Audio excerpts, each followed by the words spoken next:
शायद इस देश में बहुत लोगों ने ऐसा सोचा होगा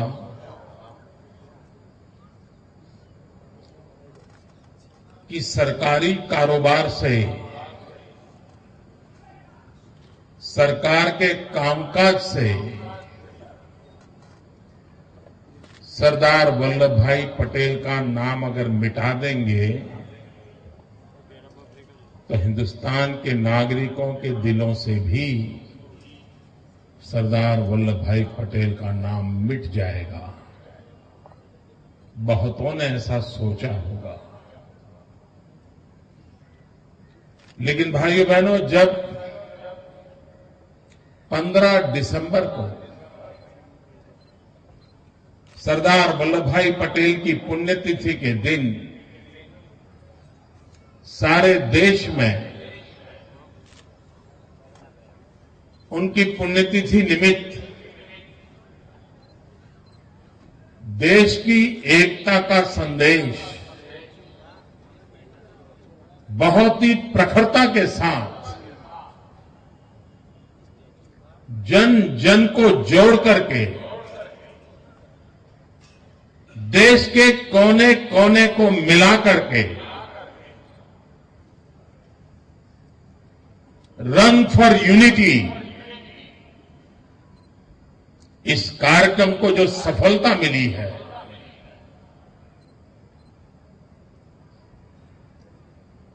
कोई कल्पना कर सकता है? एकता, जिस देश में राजनीति विभाजन पर पनपती हो,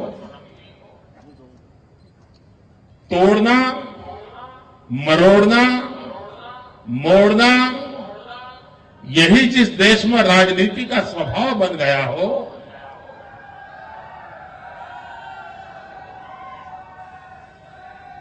बांटो और राज करो,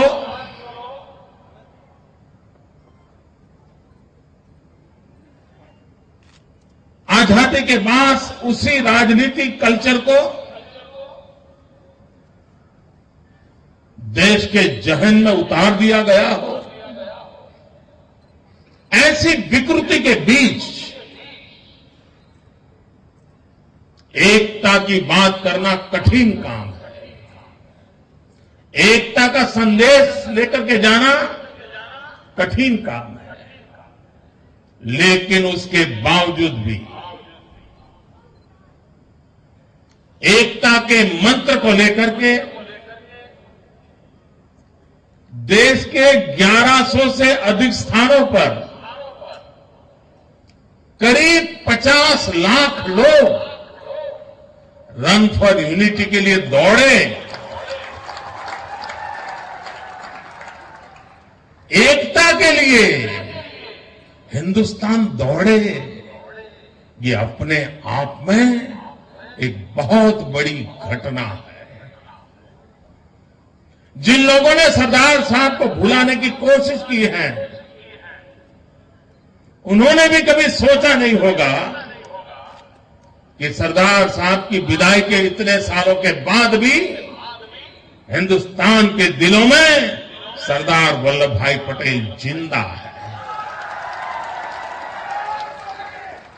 सरदार वल्लभ भाई पटेल का एकता का संदेश, सरदार वल्लभ भाई ने किए हुए एकता के प्रयास आज भी हिंदुस्तान की रगों में दबा हुआ क्यों ना हो, लेकिन वो भाव जीता जागता मौजूद है। और तभी तो सरदार वल्लभ भाई पटेल के नाम से जब देश को एकता के लिए दौड़ने का आह्वान किया, देश दौड़ पड़ा। और मैं मानता हूं मित्रों, अब इस देश में एकता की दौड़ अटकने वाली नहीं है।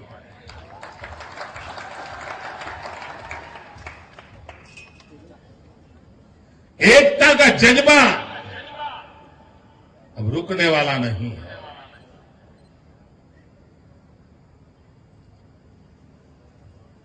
बांटने के दिन बहुत देख लिए, तोड़ने के प्रयास बहुत हो चुके हैं, लेकिन देश उन सब से ऊब चुका है। देश बर्बादी का मंजर देख चुका है और इसलिए देश एकता के मंत्र को लेकर के जीना चाहता है, आगे बढ़ना चाहता है, विकास की नई ऊंचाइयों को पार करना चाहता है।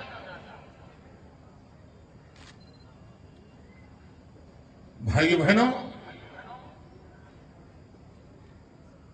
एकता के मंत्र के लिए अगर आज देश में सबसे बड़ी कोई प्रेरणा है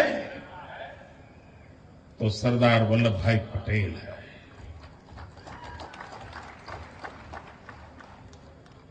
कल्पना तो कीजिए, अगर सरदार साहब को देसी रजवाड़ों को एक करने में सफलता न मिली होती तो आज देश कितने टुकड़ों में बिखर गया होता। भारत मां की जय बोलने के लिए हमारे मन में जो भाव जगते हैं, उस जयकारा का क्या हुआ होता, पता नहीं कौन कहां पहुंचा होता। मित्रों, अगर सरदार वल्लभ भाई पटेल न होते तो जूनागढ़ जाने के लिए वीजा लगता। अगर सरदार वल्लभ भाई पटेल न होते तो हम हैदराबाद की धरती पर पैर नहीं रख पाते। ये सरदार वल्लभ भाई पटेल थे जिसके कारण ये इतना भी देश हमारा बच पाया है। ऐसे महापुरुष को देश किस प्रकार से स्मरण करे,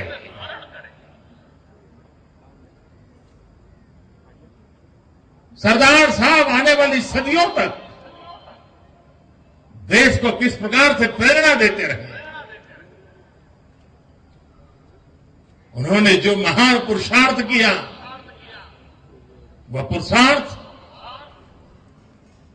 राष्ट्र की सदा सर्वदा की शक्ति के रूप में कैसे मूर्तिमंत हो, उसका एक प्रयास गुजरात की धरती पर हो रहा है। लेकिन ये प्रयास गुजरात का नहीं है, ये प्रयास पूरे हिंदुस्तान का है। जब रन फॉर यूनिटी की बात हुई, लोगों को अजूबा लगता था, क्या ये भी हो सकता है। करगिल में, लेह में, लद्दाख में, श्रीनगर में, नागालैंड, मिजोरम, हर कोने में, लेह लद्दाख में तो माइनस टेम्परेचर था। उसके बाद भी लोग दौड़े। भाइयों बहनों, हिंदुस्तान भावनाओं से भरा हुआ देश है। विविधता में एकता, यह हमारी विवस्था नहीं है, यह हमारी विशेषता है। उस विशेषता को पहचान करके इस भाव को जितना हम प्रबल बनाएं, देश का भविष्य उज्जवल है।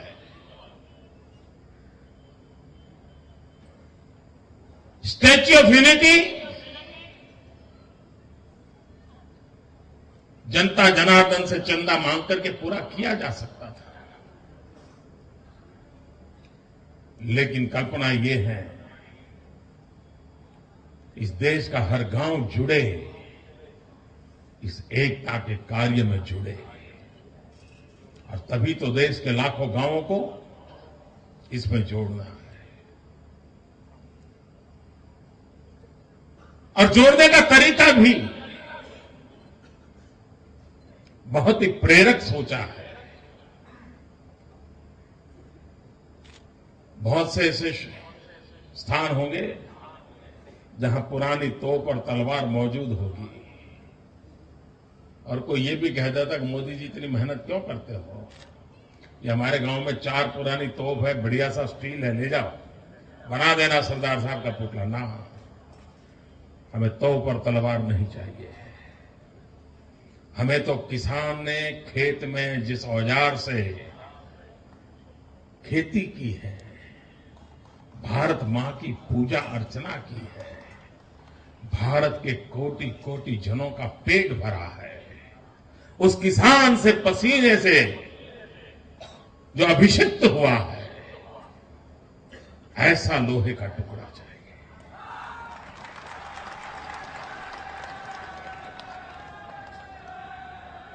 और पूरे देश से, और लोहे का टुकड़ा भी इसलिए कि सरदार साहब लोह पुरुष थे। देने वाले को भी लगना चाहिए कि मैं लोह पुरुष के साथ जुड़ रहा हूं। किसान को पुत्र थे, किसान को लगना चाहिए मेरे किसान पुत्र का विश्व का सबसे बड़ा स्मारक बनने जा रहा है। और हिंदुस्तान के कोने कोने को जोड़ना है।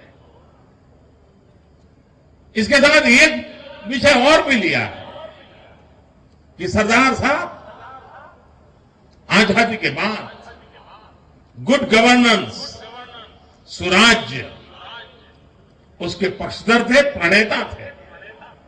उन्होंने प्रयास किए थे भारत की ब्यूरोक्रेटिक सिस्टम को भारतीय ढांचे में ढालने का भगीरथ प्रयास सरदार वल्लभ भाई पटेल ने किया था। और इसलिए स्वराज तो मिला है, लेकिन अभी सुराज का इंतजार है। देश के मन में सुराज की अपेक्षा है, आकांक्षा है। इस भाव को प्रकट करने के लिए हिंदुस्तान के हर गांव में सुराज पिटीशन पर हस्ताक्षर होगा।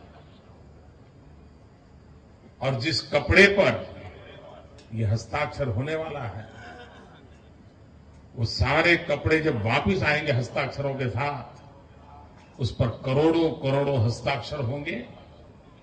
हिंदुस्तान के हर कोने से होंगे, हिंदुस्तान की हर भाषा में होंगे। हर भाषा के साथ वहां का भाव जुड़ा हुआ होगा। और जब वो पिटीशन के कपड़े वापस आएंगे और उसकी जब सिलाई कर दी जाएगी, तो पिटीशन के उस कपड़े की लंबाई 80 किलोमीटर जितनी लंबी होगी, जो दुनिया की सबसे बड़ी होगी।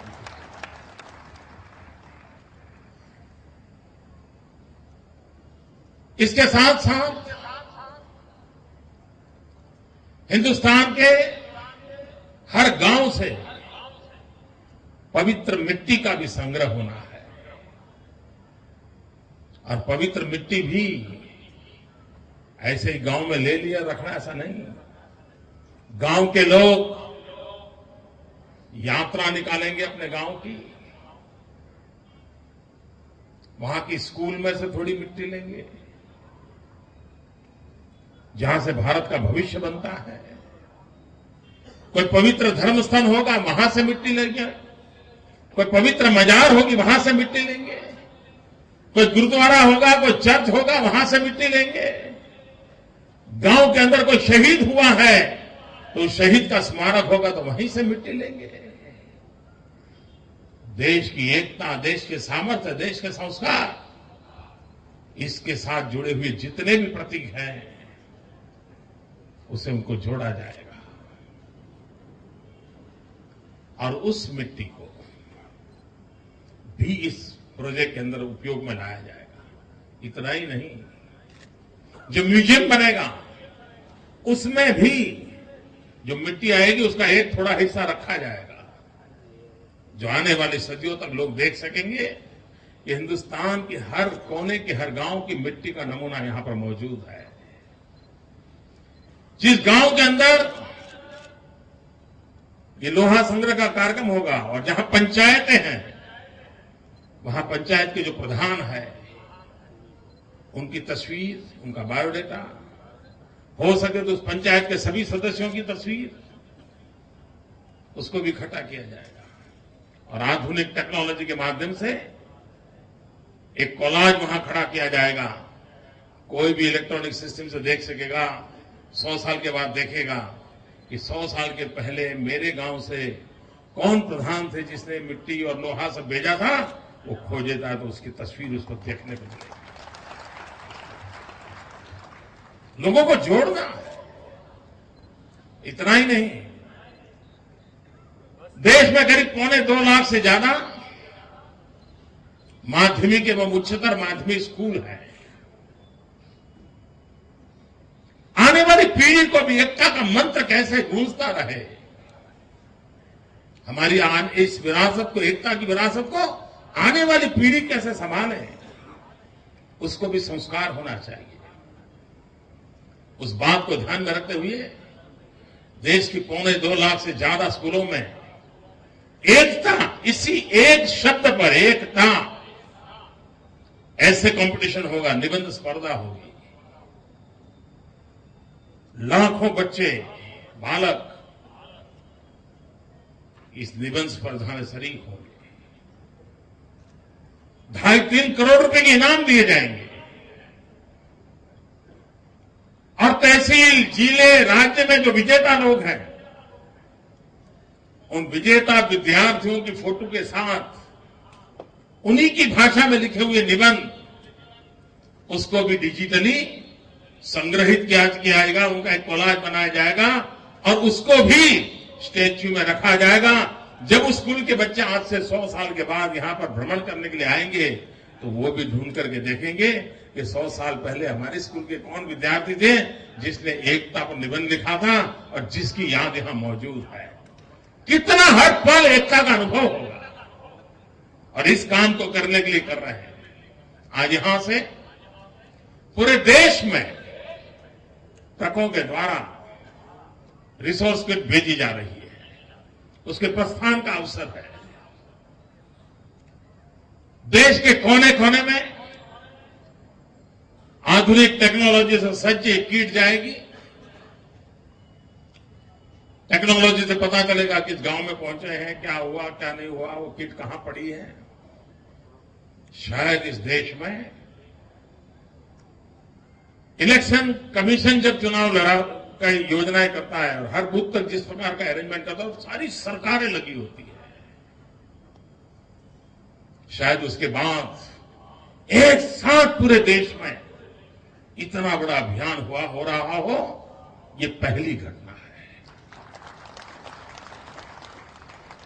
और रन फॉर यूनिटी को, सफलता को देखते हुए विश्वास है मित्रों, ये काम भी उत्तम ढंग से होगा, प्रेरक बनेगा, जन भागीदारी वाला बनेगा और हिंदुस्तान के हर गांव, गली, मोहल्ले में पुरानी पीढ़ी और नई पीढ़ी के बीच में सरदार वल्लभ भाई पटेल का मंत्र गूंजता रहेगा, एकता का मंत्र गूंजता रहेगा। एक नई शक्ति के साथ देश उभरेगा, ये मेरा पूरा विश्वास है मित्रों। एक तरफ स्टैच्यू बनता जाएगा और दूसरी तरफ देश की एकता और अधिक मजबूत बनती जाएगी। ऐसे एक विश्वास के साथ इस महान अभियान को हाथ में लिया है। भाइयों बहनों, इस एकता के मंत्र को भारत जैसे देश में जो विविधताओं से भरा सा है, अनेक भाषा, अनेक वेशभूषा, अनेक रीति रिवाज, अनेक प्रकार के खान पान, उस देश के अंदर एकता के मंत्र को निरंतर गूंजते रखना एक सामर्थ्यवान राष्ट्र के लिए आवश्यक है। देश आजाद होने के बाद जो काम सर्वाधिक होना चाहिए था, वो नहीं हुआ। देर आए दुरुस्त आए, हमें अब करना होगा। और इसी बात को लेकर के गुजरात ने एक बिड़ा उठाया है। देश के कोने कोने से सहयोग मिल रहा है। मैंने देश की सभी सरकारों से प्रार्थना की है भारत सरकार को प्रार्थना की है इस महापुरुष के इस पुण्य स्मरण के काम में देश की सभी सरकारें जुड़े, केंद्र में भारत की सरकार जुड़े और हम सब मिलकर के इस काम को पूरा करें। भाइयों बहनों, हम अपने जीवन में सरदार वल्लभ भाई से सदा प्रेरणा लेकर के कुछ न कुछ अच्छा करने का संकल्प करें। इसी अपेक्षा के साथ आप सबको बहुत बहुत शुभकामनाएं। धन्यवाद।